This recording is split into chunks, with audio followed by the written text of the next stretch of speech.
नमस्ते, भारत एक्सप्रेस देख रहे हैं आप। मैं हूं आपके साथ रोहित पोखरिया, लेकर हाजिर हूं विश्व विशेष। रूस यूक्रेन युद्ध अब सिर्फ दो देशों की लड़ाई तक सीमित नहीं है, जंग की आग बढ़ती जा रही है। यूक्रेन के ड्रोन अब रूस की राजधानी मॉस्को तक पहुंच रहे हैं, तो जवाब में रूस ने भी हमले तेज कर दिए हैं। यूक्रेन रूस की ऊर्जा और औद्योगिक ताकत पर चोट कर रहा है, तो रूस जवाबी हमलों से यूक्रेन के सैन्य, औद्योगिक और लॉजिस्टिक नेटवर्क को धराशायी करने में जुटा है। लेकिन यहां पर एक बहुत बड़ा खतरा है। इस जंग की आंच अब नाटो की सीमा तक महसूस हो रही है। एक तरफ मॉस्को पर ड्रोन अटैक, दूसरी तरफ यूक्रेन में रूसी हमलों का कहर, और इन सब के बीच यूरोप की सुरक्षा पर बड़ा क्वेश्चन मार्क। क्या रूस यूक्रेन की यह जंग अब किसी बड़े टकराव की जमीन तैयार कर रही है? यूक्रेन के ड्रोन हमलों से लेकर रूस की भीषण जवाबी कार्रवाई पर देखिए हमारी एक खास पेशकश, मॉस्को तक जंग की आग।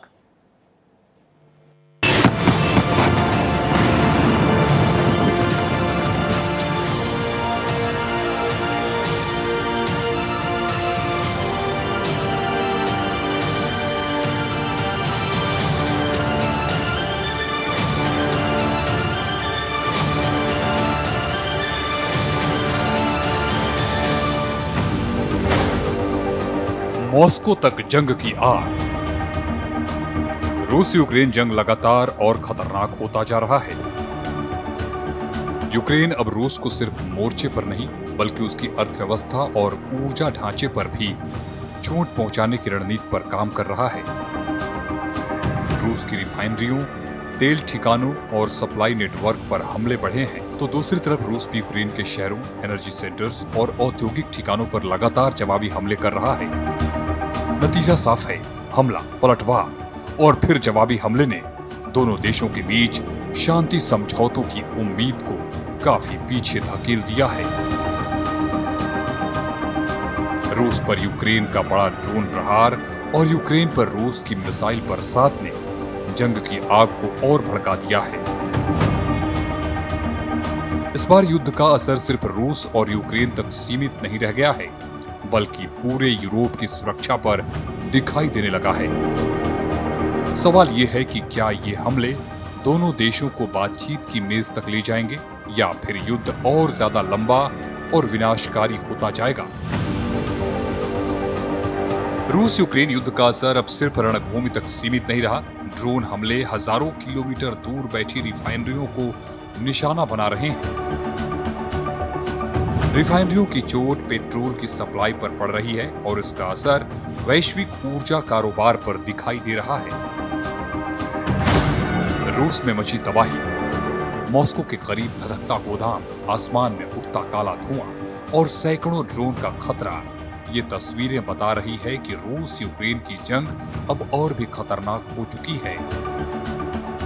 रूस यूक्रेन युद्ध के बीच यूक्रेन ने रूस पर अब तक का सबसे बड़ा ड्रोन हमला किया है। हमले का सबसे बड़ा असर मॉस्को के आसपास दिखाई दिया, जहां यूक्रेनी ड्रोन ने रूसी ई-कॉमर्स कंपनी वाइल्डबेरीज के विशाल डिस्ट्रीब्यूशन सेंटर को निशाना बनाया।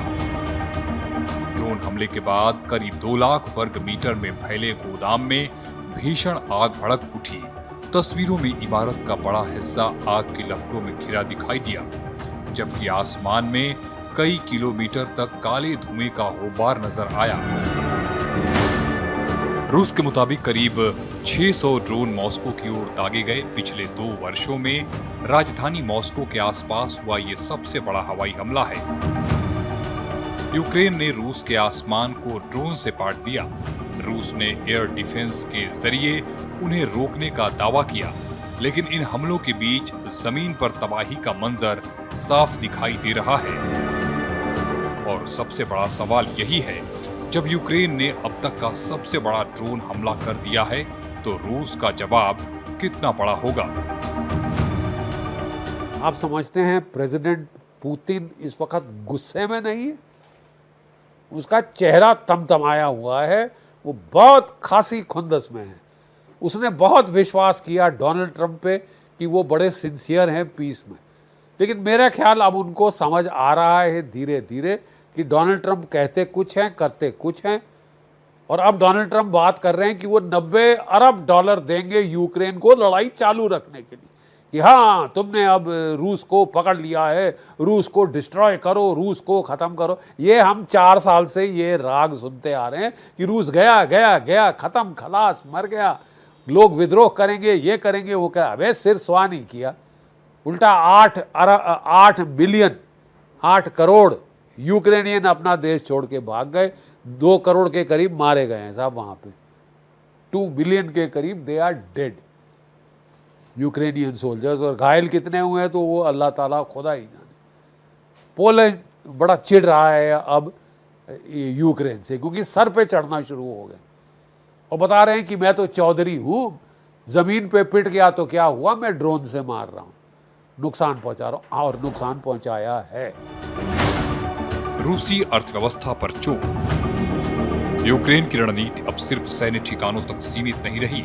यूक्रेन अब रूस की लॉजिस्टिक्स, एनर्जी और आर्थिक ढांचे से जुड़े ठिकानों को भी निशाना बना रहा है। पहले यूक्रेन तेल रिफाइनरी पर कभी कभार हमला करता था, अब वो रिफाइनरी, तेल टैंकर, बिजली सबस्टेशन और पूरे ऊर्जा सिस्टम को निशाना बना रहा है। पिछले 1 महीने में रूस की बड़ी कंपनी वाइल्ड बेरीज के 23 गोदामों पर हमले हुए। यूक्रेन ने 2026 में अपनी लंबी दूरी की ड्रोन और मिसाइल क्षमता में तेजी से इजाफा किया है। यूक्रेन इन हथियारों से रूस के गोदामों, तेल रिफाइनरियों, बंदरगाहों और सैन्य ठिकानों पर हमले कर रहा है। इस युद्ध में पहली बार रूस की लंबी दूरी तक हमला करने की क्षमता को कड़ी चुनौती मिल रही है। पिछले 1 महीने में यूक्रेन ने वाइल्ड बेरीज से जुड़ी कई इमारतों और सुविधाओं को निशाना बनाया है। कंपनी रूस के ऑनलाइन कारोबार में बड़ी भूमिका निभाती है और इसके डिस्ट्रीब्यूशन सेंटर देश भर में फैले हुए हैं। यूक्रेन के हमलों में करीब 20 गोदामों और दूसरी इमारतों को निशाना बनाया जाने की बात सामने आई है। ऐसे हमलों का मकसद रूस की सप्लाई चेन और अर्थव्यवस्था पर दबाव बढ़ाना है। रूस का भीषण पलटवार। रूस यूक्रेन के बीच युद्ध अब सिर्फ सैनिकों और हथियारों की लड़ाई नहीं रह गया है, ये ऊर्जा, उद्योग, सप्लाई चेन और अर्थव्यवस्था को कमजोर करने की जंग भी बन चुका है। यूक्रेन के बड़े ड्रोन हमले के बाद रूस ने भी भीषण जवाबी कार्रवाई की है। रूसी मिसाइलों और ड्रोनों ने कीव समेत कई यूक्रेनी इलाकों को निशाना बनाया। राजधानी कीव में हमलों के बाद आग लगने की खबरें आईं, जबकि क्रीवी रीह में रूस के हमले ने एक बड़े स्टील प्लांट को नुकसान पहुंचाया। बिजली संयंत्रों, औद्योगिक इकाइयों और लॉजिस्टिक्स नेटवर्क को निशाना बनाया जाने से यूक्रेन की अर्थव्यवस्था पर भी दबाव बढ़ता है। रूस में लोग पुतिन को पूछ रहे हैं, भाई कब तक सहेगा, कब तक सहेगा, कब तक चुप्पी साधे रहेगा? When are we hitting back? और hitting back not just with attacks on Kyiv with missiles and drones, लेकिन hitting back in a major way। Ground offensive का सीजन अभी है, हमें वो ग्राउंड ऑफेंसिव अभी तक दिखा क्यों नहीं? बातचीत चल रही है कि वो ग्राउंड ऑफेंसिव कभी भी आ सकता है, और रूस अब इस नतीजे पे आ गया है, निष्कर्ष पे आ गया है कि ये जो है वो नवोरसिया बनाएगा, नया रूस बनाएगा, सारे रूसी भाषी इलाकाओं को कब्जा करेगा। रूसी भाषी इलाके कब्जे के लिए यूक्रेन में कौन से रह गए हैं? 2 हैं, ओडेसा और खार्किव। रूस का मकसद यूक्रेन की सैन्य क्षमता और उसके महत्वपूर्ण बुनियादी ढांचे को कमजोर करना है। क्रीवी रीह के स्टील प्लांट पर हुए हमले में कुछ लोगों की मौत और दर्जन भर से ज्यादा लोग घायल हो गए। हमले से प्लांट की बिजली व्यवस्था और ब्लास्ट फर्नेस को नुकसान पहुंचा। रूस और यूक्रेन एक दूसरे की सैन्य ताकत के साथ साथ आर्थिक और औद्योगिक क्षमता को भी निशाना बना रहे हैं। युद्ध का नया मोर्चा। रूस यूक्रेन के बीच जारी जंग अब सिर्फ 2 देशों की सीमाओं तक सीमित नहीं रही, इसका असर दूर दूर तक फैल रहा है और युद्ध की तपिश वैश्विक स्तर पर महसूस की जा रही है। जंग की चिंगारी नाटो की सीमा तक पहुंचती दिखाई दे रही है। ताजा मामला रोमानिया का है, जहां यूक्रेन युद्ध के बीच एक ड्रोन ने हवाई सीमा में घुसकर यूरोप की सुरक्षा को लेकर नई चिंता पैदा कर दी। हालात ऐसे बने कि नाटो मिशन के तहत तैनात स्पेन के F-18 लड़ाकू विमान को ड्रोन को मार गिराना पड़ा। सबसे अहम बात यह है कि नाटो मिशन पर तैनात स्पेशनिस F-18 ने सीधे कार्रवाई की, यानी नाटो के ईस्टर्न हिस्से में एयर पुलिसिंग और निगरानी व्यवस्था पूरी तरह से एक्टिव है। नाटो ने इस क्षेत्र में अपने हवाई सुरक्षा इंतजामों को मजबूत रखा है। खासकर यूक्रेन के आसपास बढ़ती ड्रोन गतिविधियों को देखते हुए रोमानिया यूक्रेन के साथ लंबी सीमा साझा करता है और युद्ध के दौरान यहां पहले भी ड्रोन घुसपैठ की घटनाएं हो चुकी हैं। इस साल रोमानिया के ऊपर ड्रोन को मार गिराए जाने की चौथी घटना है। इससे साफ है कि यूक्रेन युद्ध की हवाई गतिविधियों का असर नाटो के पूर्वी हिस्से तक पहुंच रहा है। इससे एक बार फिर इस बात की आशंका जताई जा रही है कि रूस यूक्रेन युद्ध का असर नाटो सदस्य देशों के क्षेत्र तक फैल सकता है। रूस अब हिट आउट करेगा और अगर वो हिट आउट करता है, उसके पास अब 1 बिलियन मैन आर्मी आ गई है कर्टसी दिस लड़ाई। ये उसके पास 2022 में नहीं थी। इतना बड़ा दर्जे पैमाने का हमला जो इसे करना चाहिए था उसने नहीं किया और इसीलिए उसको ये 4 साल की मुसीबत झेलनी पड़ी है। लेकिन अब मेरा ख्याल आपने उसको मजबूर कर रहे हैं पुतिन को कि वो अपनी आत्मरक्षा के लिए लैश आउट करे, और अगर वो लैश आउट करता है तो वो कीव पे भी हमला कर सकता है। सुमी का प्रांत वल्नरेबल है, क्वाइट ऑब्वियसली उसको सुमी को ले लेना पड़ेगा, पूरा बॉर्डर बेल्ट बनानी पड़ेगी सुरक्षा डीपन करने के लिए, अपनी बफर जोन बनाना पड़ेगा, और क्योंकि तब तक वो सुरक्षित नहीं। ठीक है, क्यों नहीं थम रही जंग? रूस यूक्रेन जंग के चलते दोनों देशों में तबाही मची हुई है, लेकिन न तो रूस यूक्रेन को बख्शने के लिए तैयार है और न ही यूक्रेन पीछे हटने को राजी है। रूस और यूक्रेन दोनों ही एक दूसरे की युद्ध क्षमता को कमजोर करना चाहते हैं। यूक्रेन रूस की तेल अर्थव्यवस्था और सैन्य सप्लाई को निशाना बना रहा है, जबकि रूस यूक्रेन की ऊर्जा और औद्योगिक ढांचे पर दबाव बढ़ा रहा है। हर हमले के बाद जवाबी हमला हो रहा है और हर जवाब के बाद एक नया पलटवार। यही वजह है कि युद्ध खत्म होने के बजाय उसका दायरा और असर बढ़ता जा रहा है। रूस की मुश्किल सिर्फ रिफाइनरियों तक सीमित नहीं है। यूक्रेनी हमलों से कई ऊर्जा प्रतिष्ठानों को नुकसान पहुंचा है। हाल के हमलों में ऑर्स्क रिफाइनरी में ऑपरेशन रोकना पड़ा, जबकि बशकोर्तोस्तान में एक बड़ी रिफाइनरी परिसर में आग लग गई। एक तरफ रूस की रिफाइनरियां हमलों से जूझ रही है, दूसरी तरफ भारत की रिफाइनिंग क्षमता मॉस्को की जरूरत पूरी करने के लिए सामने आ रही है। रूस खुद कच्चे तेल का बड़ा निर्यातक है और भारत लंबे वक्त से रूस से बड़े पैमाने पर कच्चा तेल खरीदता रहा है। लेकिन जब ऊर्जा व्यापार की तस्वीर कुछ ऐसी बन गई कि रूस को भारत से तैयार पेट्रोल चाहिए। इससे पहले भारत से पेट्रोल की खेप रूस पहुंच भी चुकी है और आगे सप्लाई की उम्मीद है। यानी जिस देश से भारत कच्चा तेल खरीद रहा है, उसी देश को जरूरत पड़ने पर भारत तैयार ईंधन मुहैया करवा रहा है।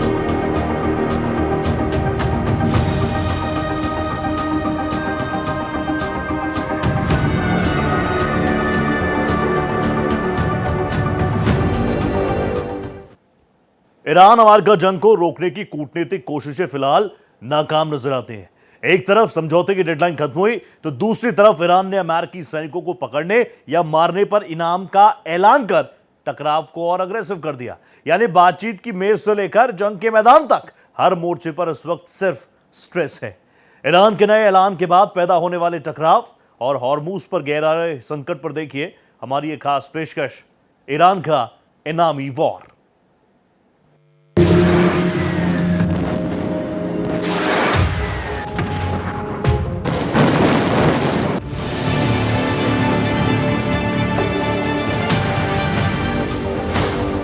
ईरान का इनामी वॉर। ईरान अमेरिका टकराव अब बेहद ही खतरनाक हो गया है। जहां एक तरफ युद्ध रोकने की कोशिशों की बात हो रही है, तो दूसरी तरफ तनाव को और भड़काने वाले ऐलान सामने आ रहे हैं।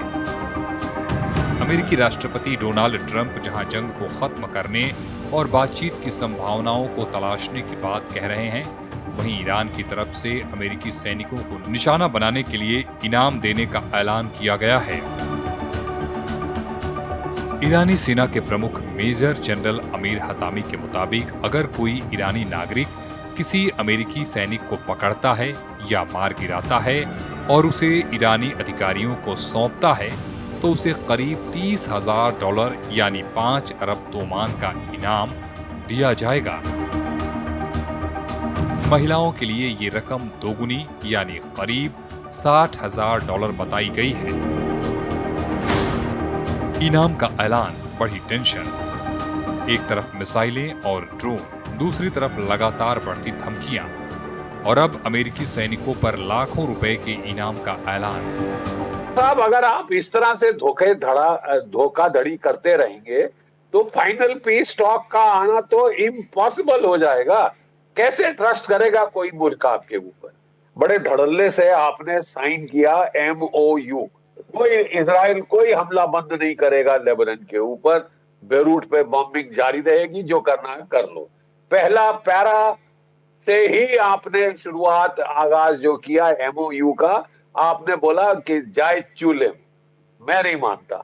और आपने मजबूर किया ईरान को कि वो फिर बोले ठीक है साहब, अगर ऐसा है तो गल्फ ऑफ हॉर्मुज बंद है, और उसने बंद कर दी है। और आप कुछ नहीं कर सकते खोलने के लिए। You can't change the geography of the gulf. सवाल सिर्फ $30,000 के इनाम का नहीं है। सवाल ये है कि क्या ईरान का ये कदम अमेरिका के साथ टकराव को और सीधा और खतरनाक बनाने वाला है? क्योंकि जब जंग के बीच सैनिकों को निशाना बनाने के लिए इनाम की घोषणा हो, तो उसके बाद हालात के और बिगड़ने का खतरा कई गुना बढ़ जाता है। ये ऐलान इसलिए भी खतरनाक है क्योंकि ये महज बयानबाजी नहीं, बल्कि अमेरिकी सैन्य कर्मियों को पकड़ने या मारने के लिए आर्थिक प्रोत्साहन की घोषणा है। अमेरिका और ईरान के बीच टेंशन पहले ही रीजनल सिक्योरिटी, समुद्री मार्गों और सैन्य मौजूदगी को लेकर चरम पर है। अब ईरानी सेना की तरफ से अमेरिकी सैनिकों पर इनाम का ऐलान आने वाले दिनों में टकराव को और भड़का सकता है।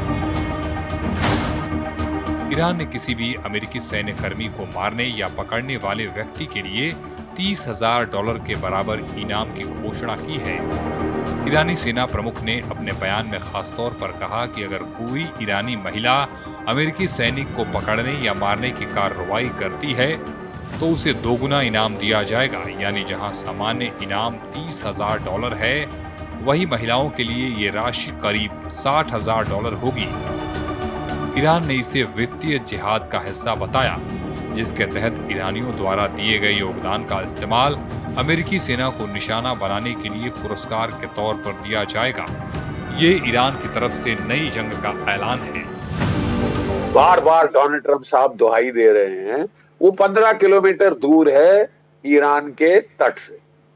वहां से अपनी तोपें चलाकर भी वो उस आइलैंड को परखच्चे उड़ा सकते हैं। जो भी ट्रूप्स आप उस आइलैंड पे डालेंगे, उनका वापस आना, निकल के बच के आना इम्पॉसिबल हो जाएगा। अगर आप फालतू अपने ट्रूप्स मराने की आपको बड़ी तिलमिलाहट हो रही है कि मैंने मराए नहीं, ज्यादा अमेरिकन बॉडी बैग कोई खास आए नहीं। और डोनाल्ड ट्रंप तो यहां तक बोल रहे थे कि आपने 19 साल दिए और प्रेसिडेंट्स को लड़ने के लिए, मेरे को 4 महीने नहीं दे रहे। आप इलेक्शन किस स्लोगन पे जीत के आए थे? No for ever wars, no never ending war, मैं सब बंद कर दूंगा। आते ही तुमने शुरू किया है और ऐसी लड़ाई बढ़ेगी। 4 महीने हो गए, कहीं अंत नहीं दिख रहा, और डायरेक्टली अमेरिका इन्वॉल्व है। अब ग्राउंड ट्रूप्स अमेरिकन पब्लिक नहीं चाहेगी। ईरान की तरफ से इस ऐलान ने टकराव में एक नया मोर्चा खोल दिया है, क्योंकि एक नाजुक अमेरिका ईरान समझौता तय वक्त के करीब पहुंच चुका है। शांति वार्ता पर ब्रेक। अमेरिका और ईरान के बीच जंग रोकने के लिए जिस 60 दिन की डेडलाइन पर दुनिया की नजरें टिकी थी, वो डेडलाइन अब खत्म हो चुकी है। 17 जून को दोनों देशों ने 14 पॉइंट वाले समझौता ज्ञापन यानी MOU पर सहमति जताई थी।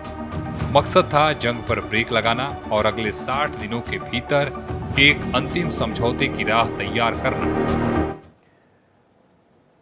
तो रूस यूक्रेन से लेकर ईरान अमेरिका तक दुनिया के कई मोर्चों पर जंग की आग लगातार भड़क रही है।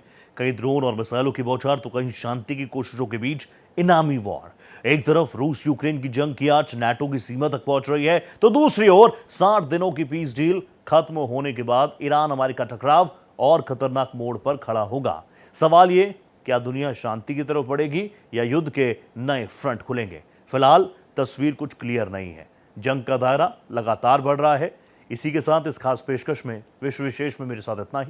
दीजिए इजाजत, नमस्कार।